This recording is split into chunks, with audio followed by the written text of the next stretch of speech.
Hello, and welcome to Linear Algebra. This is lecture 33, Adjoint Maps. Last time, we talked about the singular value decomposition of a matrix. This time, we're going to talk about a generalization of adjoints from matrices to linear maps. But another thing we're going to talk about is how to find the singular value decomposition of a matrix. So we talked this a little bit last time. We saw that if you have a matrix A, then A star A is similar to sigma star sigma. And actually the matrix of similarity, if you like, so the matrix that you're conjugating sigma star sigma by to get A star A is V. So you can find V by diagonalizing A star A, and V is your change of basis matrix. Similarly, you can find U by diagonalizing A star. That would be the change of basis matrix. So that's true, that would work. However, when we talked about the singular value decomposition of a map, we emphasized correctly that the bases involved should be orthonormal. So you could ask, how is it that when we diagonalize these matrices, we're able to find orthonormal eigenbases, not just eigenbases? So that's part of what we want to address today. Okay, so let's think a little about adjoints, starting with matrices. So with the standard inner product,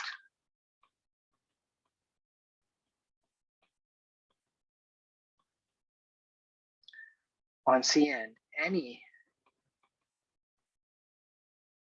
m by n matrix with complex coefficients satisfies, well, take the inner product of A with V against W. Because we're using the standard inner product, I can write this as a matrix product, W star AV. And then because every matrix is equal to the adjoint of its adjoint, complex conjugate of its complex conjugate, then this is W star A star star V. And then I can factor this product into A star times W, all of that star against V, and then we recognize that as V inner product with A star W, where this A star is just the conjugate transpose of the matrix. Right? Now, this is true for all V in Cn and W in Cm. In general, so when we're working with linear maps, we'll take this as a definition. Okay. So the definition, if V and W are inner product spaces,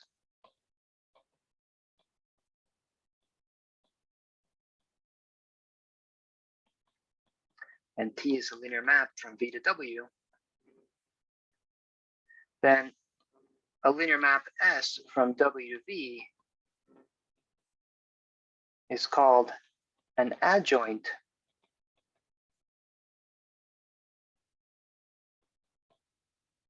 of T if the inner product of T of V against W is equal to the inner product of V against S of W for all V and V, W and W.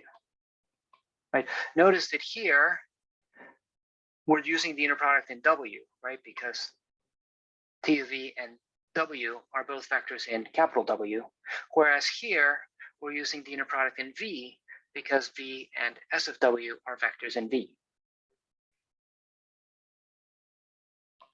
If S is an adjoint of T, we then write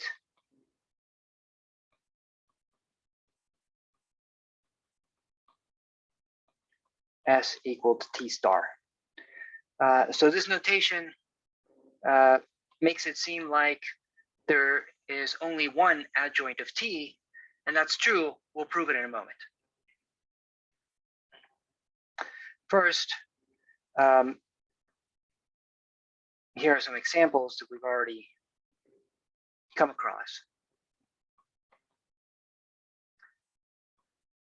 Well, I guess the first example would be matrices. So if you're multiplying by a matrix as your linear map, then the adjoint map is multiplying that by the conjugate transpose matrix, right? That's the computation we did before the definition. But here are some other examples. Say that U is a finite dimensional subspace of V, and P sub U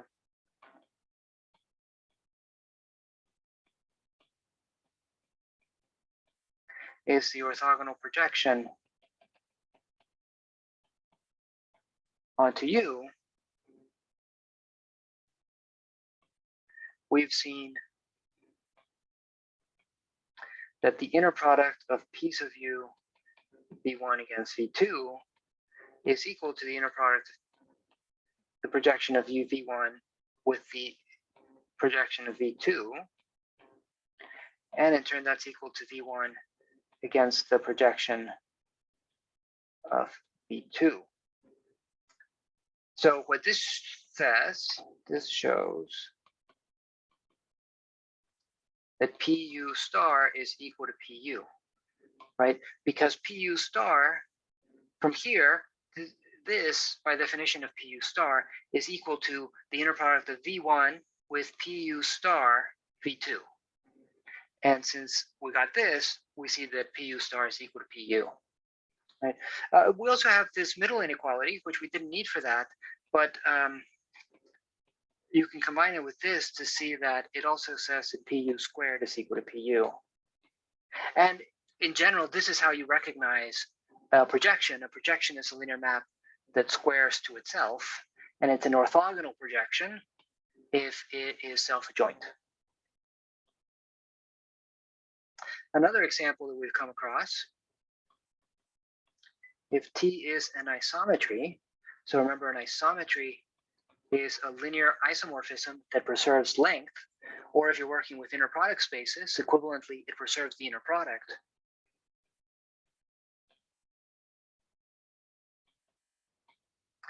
Then we've seen that preserving the inner product can also be written as saying that the inner product of T of V against W is equal to the inner product of V against T inverse of W, right? So that says in our new language that the adjoint of an isometry is equal to the inverse of that isometry. Okay. Okay, so now let's justify that notation. Here's the theorem. So part one, we'll say that if T is a linear map between V and W, and it has an adjoint,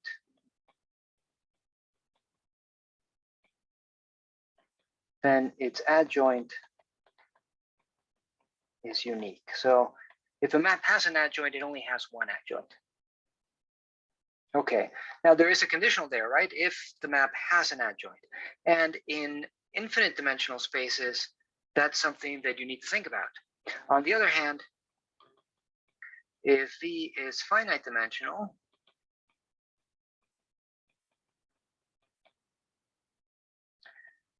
then every linear map from V to W has an adjoint.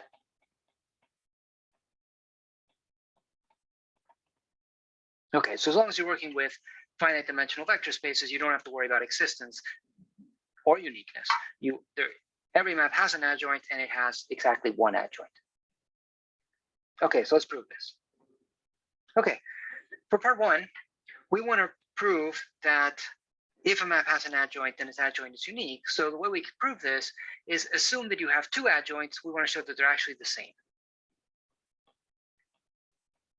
So suppose S1 and S2 are both adjoints of T.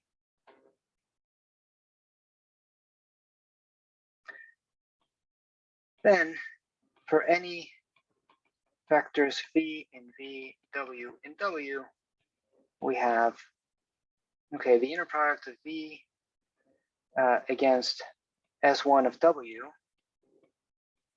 Well, because S1 is the adjoint of T, that's the same as T acting on V paired with W. And because S2 is an adjoint, that's the same as V paired with S2 of W. Right, so hence the inner product of V against S1 minus S2 applied to W is equal to 0. Okay, but this is true for all V and W. So in particular,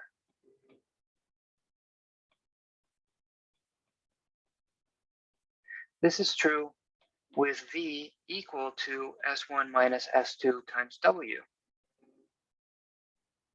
So we see that the inner product of S1 minus S2 applied to W against itself is equal to 0. But the only vector whose inner product with itself is 0 is the 0 vector. So we can conclude that S1 minus S2 of W is equal to the 0 vector, and that's what we wanted to show. Right, so if you have two adjoints, then they are actually the same, right? Because this W is arbitrary. Okay, part 2, we want to show that there is an adjoint. So I'm going to write down a formula for it, and then we'll just check that the formula works. Okay, so we're going to use that V is finite dimensional to write down an orthonormal basis for it. So let V1 through Vn be an orthonormal basis of V, and define S of W to be the sum, J goes from 1 to N, inner product of W against T of Vj times Vj. Right, so we know that every vector in V can be written as a linear combination of the Vj's. So take this linear combination. Here, this gives us a map, linear map from W to V. It's easy to see that this is linear in W because the first coordinate of the inner product is linear. Okay, so let's check that this formula works. For any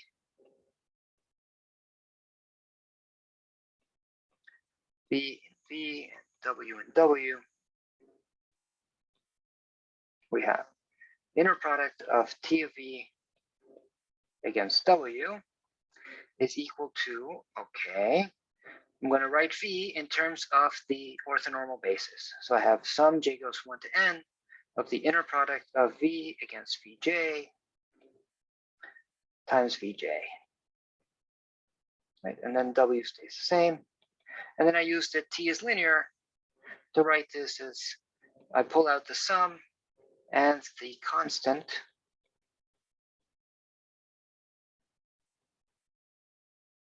That leaves me with T of Vj. Right, all of that against W. And then I'm going to use that the inner product is linear in its first entry to pull out the sum and the coefficient. And that leaves me with this, T of Vj against W. Okay, wonderful. So we see this sort of starting to take shape, right? We have this coefficient is occurring right here in the opposite order. So what I'll do is change the order. I'll have to pay for that with a complex conjugate. And I'm going to put it on this side. So I'll change the order. I'll have the W first and then the T of Vj. right? But I pay for that with a complex conjugate. And then I have this factor still there. Okay, so now this is a number multiplying this inner product, and it's complex conjugate. So I could put this into the second factor and get rid of the complex conjugate, right? Because the inner product is conjugate homogeneous in the second entry. So I can write this sum j goes from 1 to n, the inner product of v with the coefficient t of w against t of vj against vj. Okay, and then I'm going to put the sum inside. So I'm going to get inner product of v against the sum j goes from 1 to n, inner product w t of vj against vj. Wonderful. And now we recognize this term as being exactly S of W. So this is equal to V against S of W. And since that's true for any V in V and W in W, we're done. That proves that S is an adjoint, and by part 1, the adjoint of T. Okay, excellent. Now, the relation between the adjoint of a linear map and the adjoint of a matrix, or the conjugate transpose of a matrix, is very close, right? Given a linear map, I can get a matrix by looking at the associated matrix with respect to some bases. And if I want things to play well with the inner product, then I should use orthonormal bases. And indeed, here's what happens. If BV and BW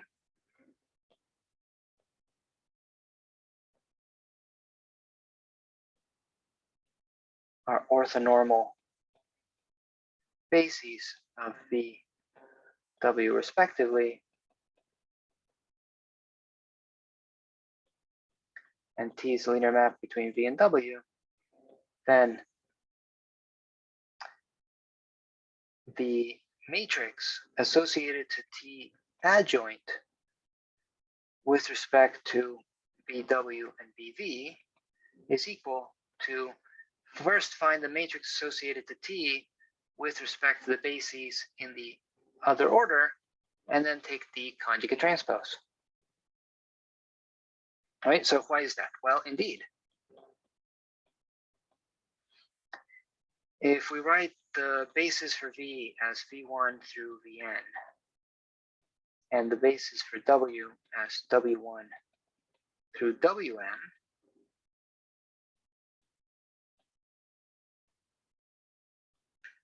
then the ijth entry of let's start with the left-hand side. So the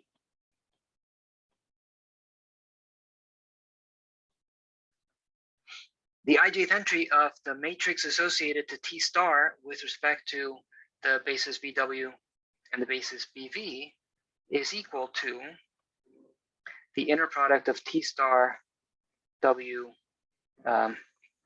J against VI. Right, so remember, to find the jth column, you take the jth basis element and you hit it with the linear map, and then you represent that with respect to the basis of the codomain. Right, well, because the base of the codomain is orthonormal, then we can find the individual entries, the ith entry, by just taking the inner product with VI. So that's what we get there, and then we can write this as the inner product of VI against T star WJ.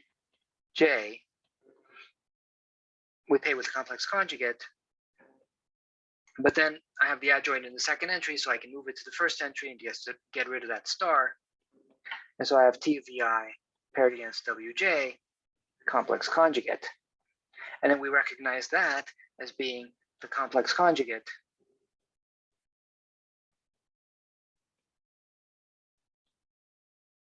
of the Ji entry of T. Give myself more room.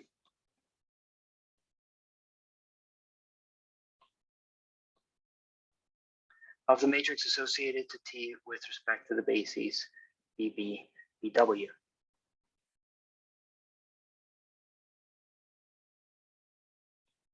Right, so that is to say, the ijth entry of, take this matrix and then take its adjoint. Complex conjugate. Okay. Here is a very simple proposition that I will let you check. Some easy properties of the adjoint. If you take the adjoint twice, you're back where you started. If you take the adjoint of a sum, you get the sum of the adjoints.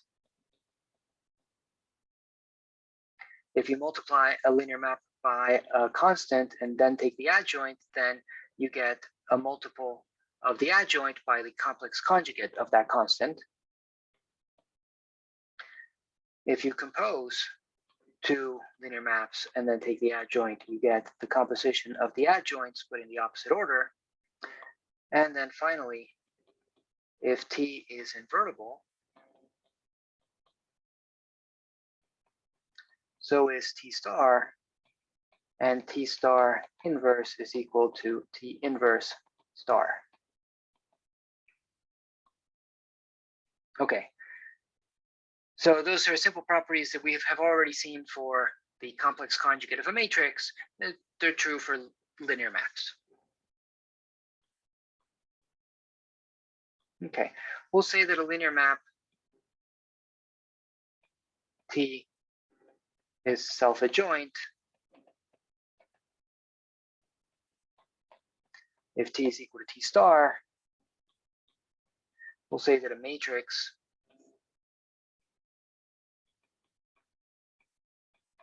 with complex coefficients is Hermitian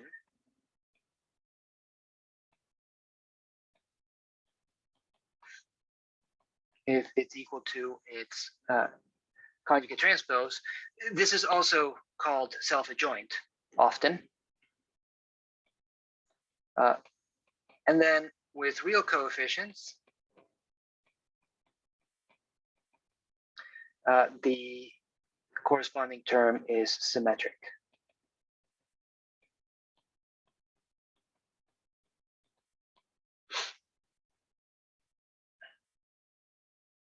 Okay, so let's start to see some of the properties that you get if you're self-adjoint. Say you have a linear map and it is self-adjoint.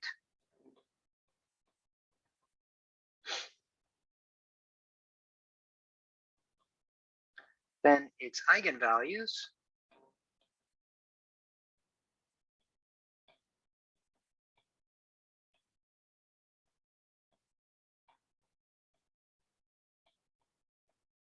are real numbers, and eigenvectors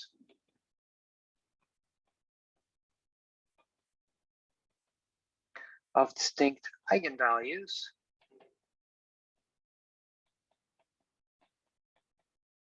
are orthogonal, right? Okay, so eigenvalues are real numbers. Well, of course, if we were working over the real numbers, then the eigenvalues are real numbers by definition, right? But what you could do is instead of, let's say I give you a matrix, right? You're looking at linear map multiplication by a matrix, and the matrix has real coefficients. We've used before that there's some ambiguity. You could think of that matrix as being a matrix with real coefficients, or you could think of that matrix as being a matrix with complex coefficients, which just happen to be real numbers. This says that regardless of how you think about that matrix, the eigenvalues you get are real numbers. Now, notice that that is fantastic, because we're guaranteed, thanks to the fact that the complex numbers are algebraically closed, we're guaranteed to have eigenvalues when we think of that map, multiplication by that matrix, as being a matrix with complex coefficients, right? So the theorem tells us that that matrix is guaranteed to have eigenvalues, but it's guaranteed within the complex numbers. And this proposition tells us that that's okay. You use that theorem, you're guaranteed eigenvalues, but actually they're real numbers. And so,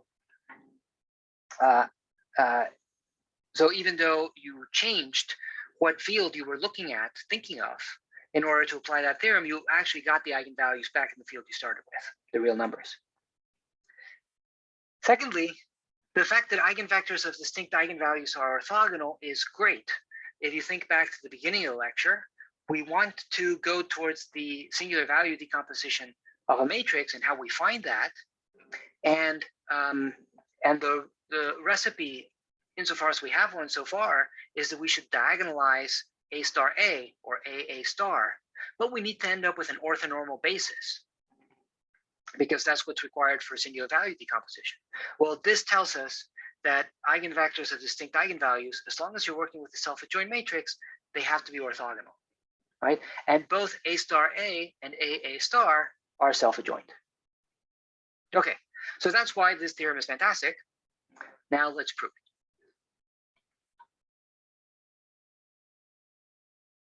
it. Okay, so first, eigenvalues are real numbers. Well, let's say that lambda is an eigenvalue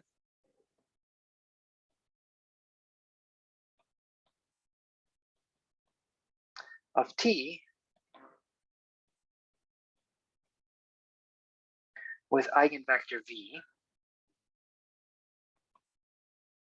Then, okay, so consider lambda times the inner product of v with v, right? Because the inner product is linear in its first entry, I can put in lambda multiplying the vector. And then because it's an eigenvector, lambda times v is the same as t of v. Then I can move t to the other entry. And because t is self-adjoint, its adjoint is itself. So when I move it over, I still put a t. But now I use that other v is also an eigenvector, and I can write that like this.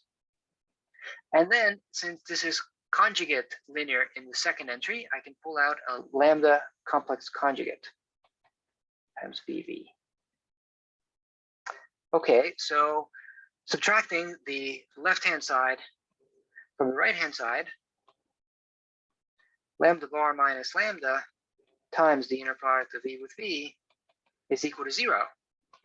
Okay, but this is the length squared of an eigenvector, and eigenvectors are non-zero vectors. So this is not 0. And if this product of complex numbers is 0, that means this has to be 0. So lambda is equal to lambda bar, which is to say lambda is a real number. Okay, that proves the first part. Next, let's check that eigenvectors of distinct eigenvalues are orthogonal. So let's say that if v1 and v2 are eigenvectors of t with distinct eigenvalues,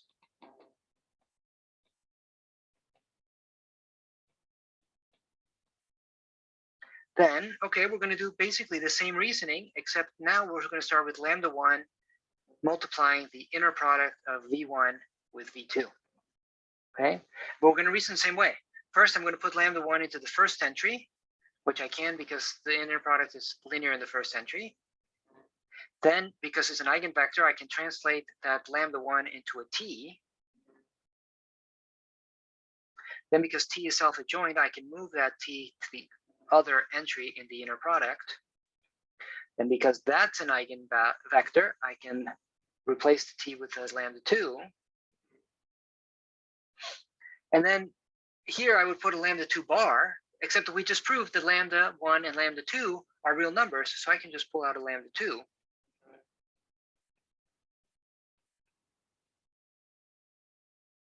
right? And again, I'm going to subtract the left-hand side from the right-hand side. Now I get lambda 2 minus lambda 1 times the inner product of v1 with v2 is equal to 0.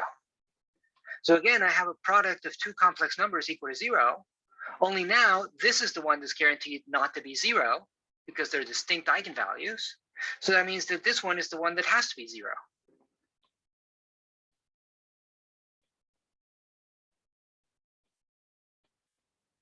Which is what we wanted to show.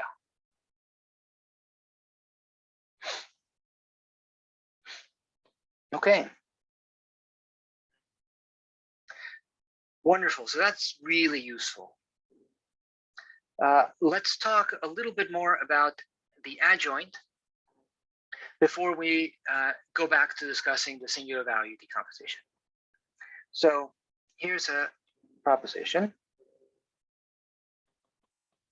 If V and W are finite dimensional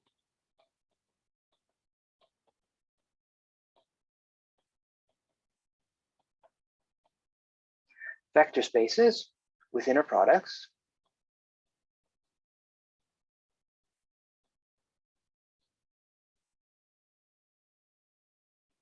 and T is a linear map between B and W, then the kernel of T star is equal to the range of T perp. And the range of T star is equal to the kernel of T perp. Okay, so this is how the kernel and range change when you take adjoints. Basically, you just take perpendicular complement of the opposite one for T. Okay, so the first thing to notice is that this second fact, the second equality follows from the first one, right? So if you apply the first equality, in fact, okay, let me write this down. If we apply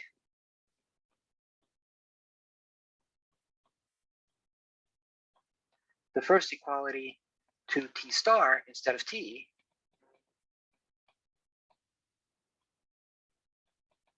we get kernel of T is equal to the range of T star perp, and then taking perpendicular complement of both sides, that's kernel of T perp is equal to range of T star. So it's enough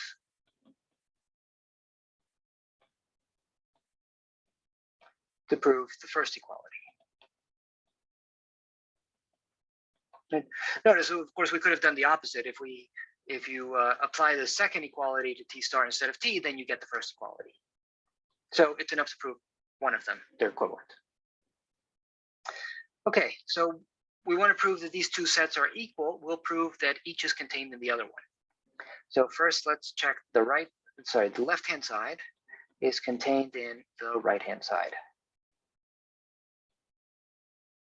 Okay, so what we want to do is we want to pick a vector in the kernel of T star, and then we want to show that W is in the range of T perp, which is to say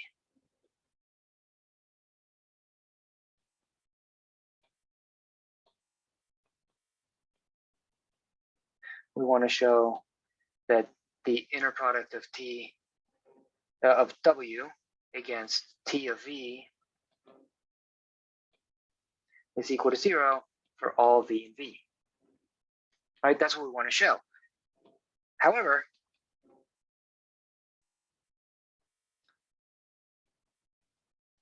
this inner product is equal to T star of W applied to V, inner product with V, and T star of W is equal to 0 because W is in the kernel of T star.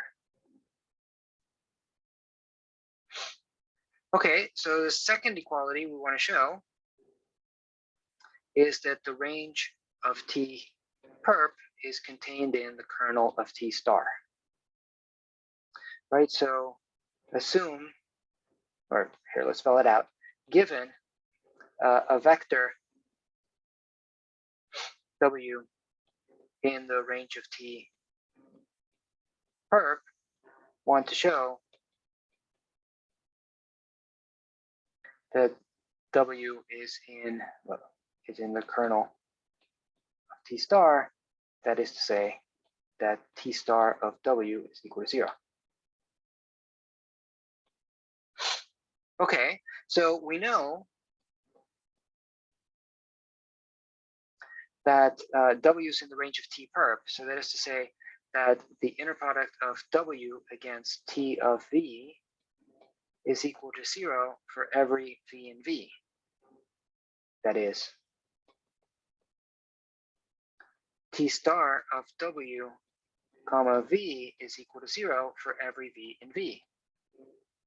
In particular,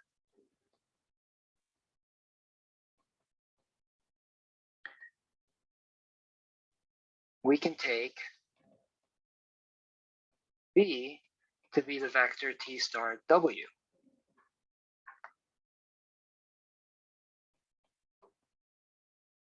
And then we see that T star of W, inner product with T star of W, is equal to 0. So T star of W is equal to 0 as required. Okay, great. So as I said, having established that, let's talk about how you find the singular value decomposition of a matrix.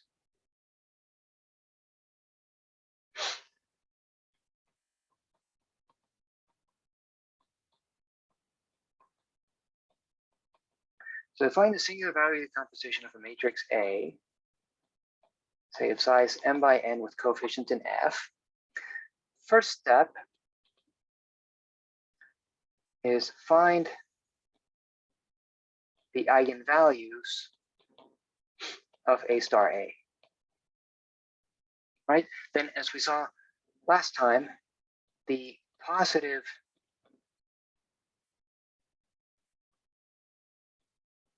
square roots of the non-zero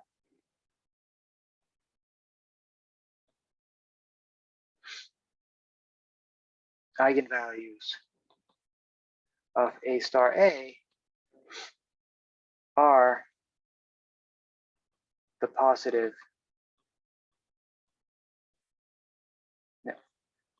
singular values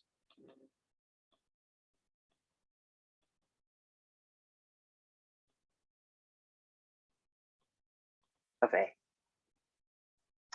Okay, secondly, find an orthonormal basis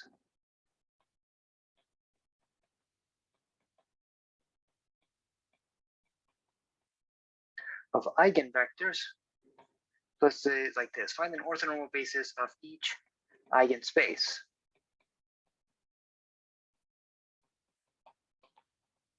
of A star A.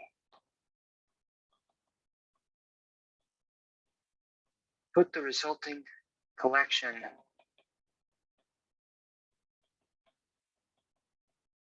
of vectors, V1 through Vn, in a list so that the corresponding eigenvalues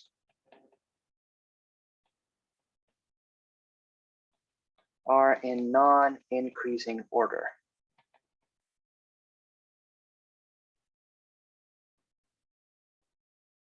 And then set capital V to be the matrix whose columns are the vectors in this list. Okay, so let me point out, you've picked an orthonormal basis of each eigenspace, and then vectors that come from different eigenspaces are guaranteed to be orthogonal to each other by what we've proven this lecture, right? Using the fact that A star A is a Hermitian matrix, right? It's equal to its conjugate transpose. Okay, so those are steps 1 and 2. Step 3,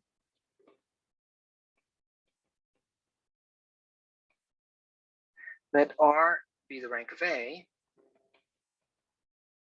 Let sigma 1 down to sigma R be the positive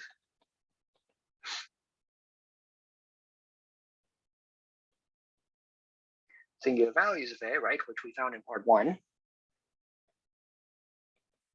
And set Uj to be 1 over sigma j, A times Vj, for j between 1 and R. Then extend this list, U1 through UR,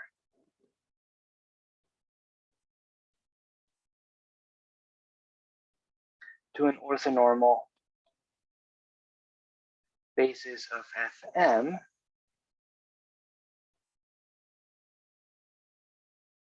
right, say U1 through UM, and set capital U to be the matrix whose columns are U1 through UM.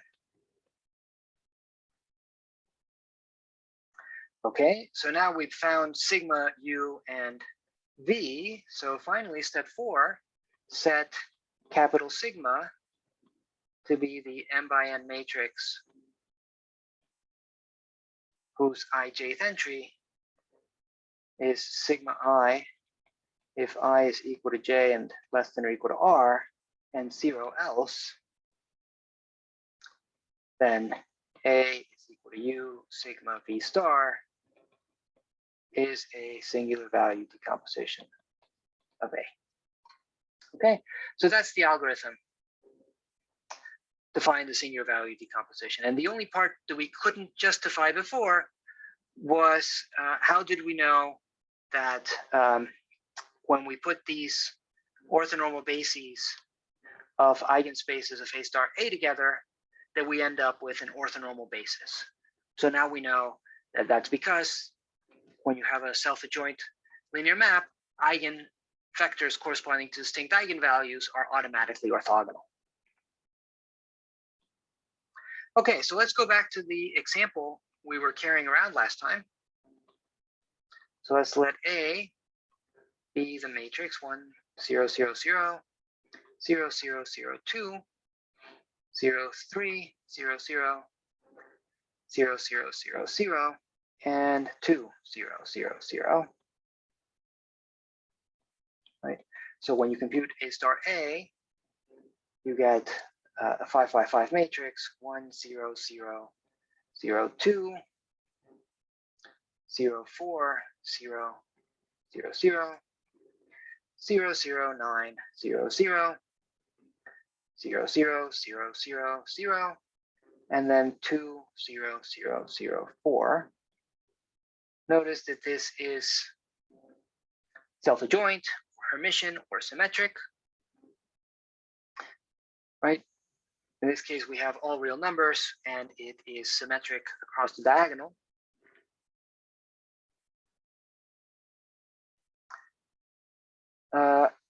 Let's say, and reduced row echelon form of A star A minus lambda times the identity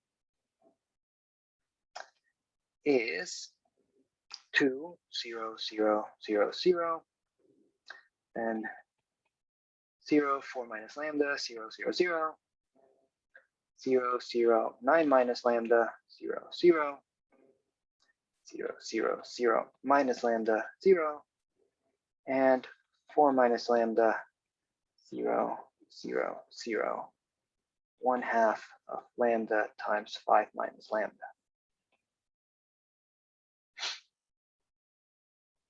Okay, so we find the matrix A star A, we consider A star A minus lambda times the identity, and then we put that into reduced row echelon form, right? Here's what we get. So this matrix is singular, right? So singular as in not invertible, right? Well, it's really easy to see because we see that these columns will be linearly independent as long as nothing on the diagonal vanishes. So this matrix is going to be singular if, well, something on the diagonal vanishes. So if 4 minus lambda is equal to 0, or 9 minus lambda is equal to 0, or minus lambda is equal to 0, or 1/2 lambda times 5 minus lambda is equal to 0.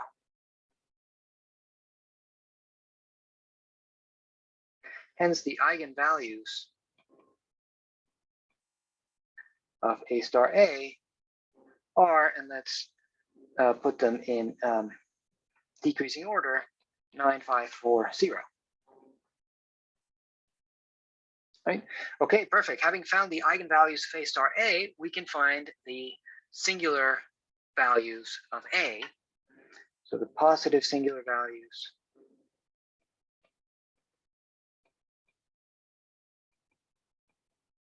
just take the positive ones and take the square roots, right? So 3 square root of 5 and 2. Okay, having found those, next we look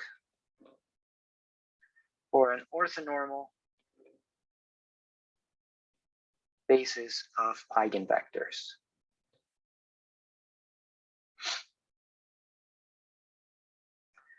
Okay, well, for lambda equal to 9, the eigenspace corresponding to 9 of A star A, right? So it's the null space of this matrix minus 9 times the identity. And because taking reduced echelon form doesn't change the null space, that's the same as the null space of this matrix when lambda is equal to 9, right? So that's easy to find. This is the span of the vector 0, 0, 1, 0, 0.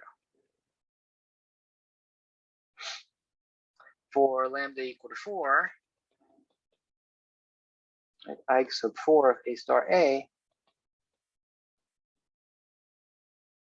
is equal to the span of 0, 1, 0, 0, 0.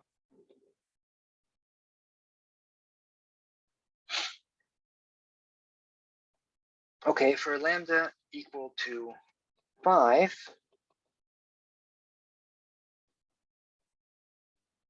like 5 of A star A. Okay, so this requires a moment's more thought because, for example, when I plugged in 9 or 4, then this became a 0 or this became a 0, and so I just wanted that column, and that was my my eigenvector. I just wanted to get that column. So on the other hand, when I plug in lambda equal to 5, it kills this term, but it doesn't kill the whole column. So I can't just take 0, 0, 0, 0, 1. Right? But of course, it's not much harder. It's just the span of 1 over square root of 5. Or I'm taking a unit vector, that's why I get square roots. And then at the bottom, 2 over square root of 5.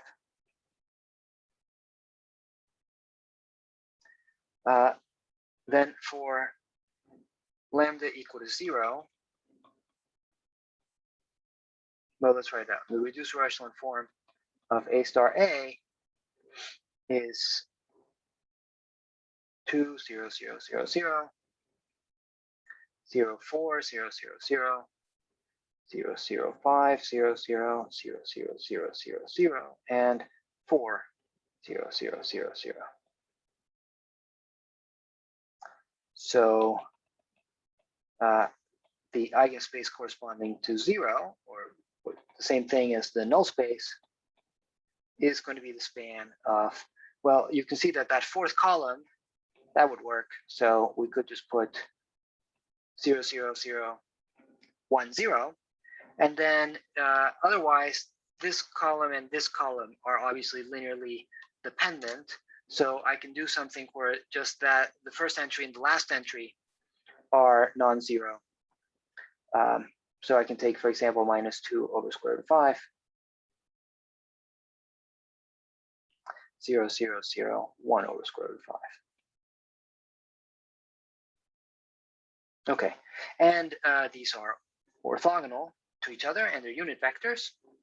So putting these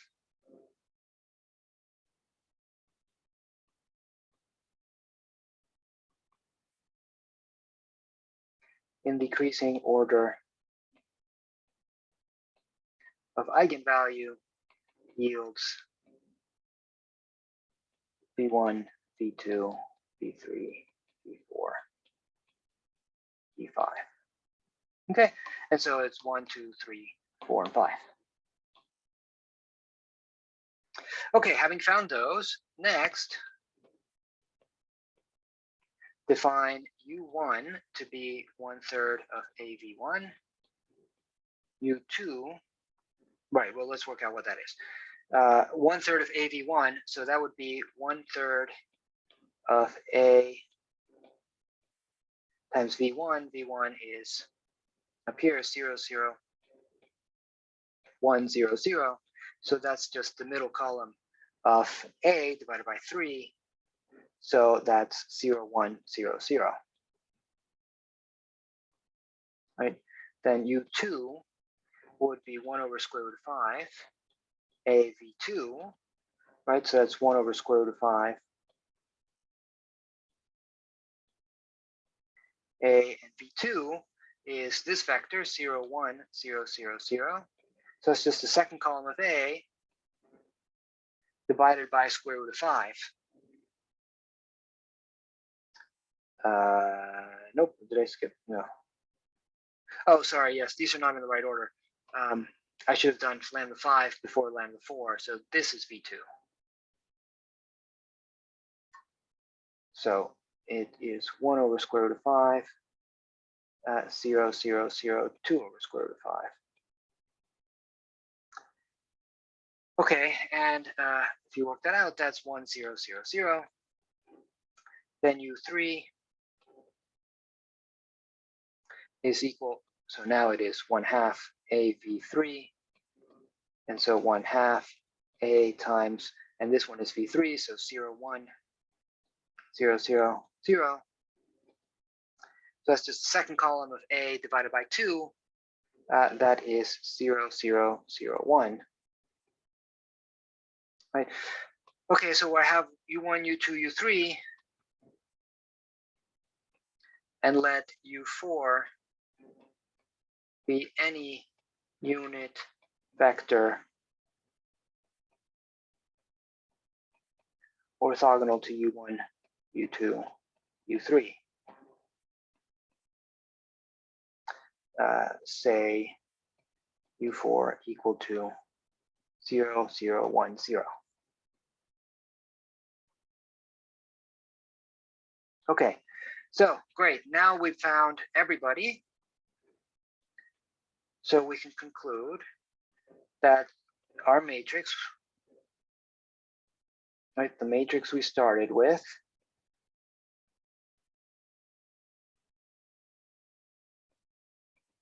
is equal to, okay, the elements of the U basis in order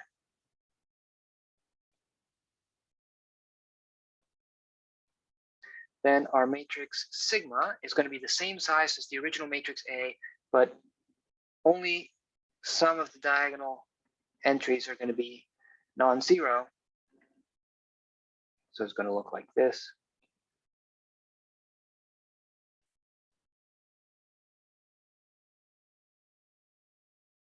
And then V star,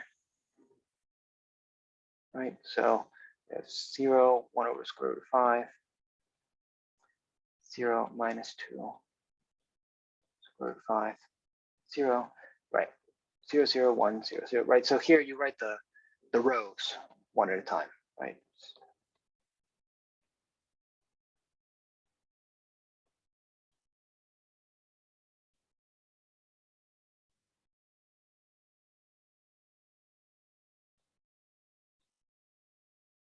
Okay, and there we go. That's A, U, sigma, E star.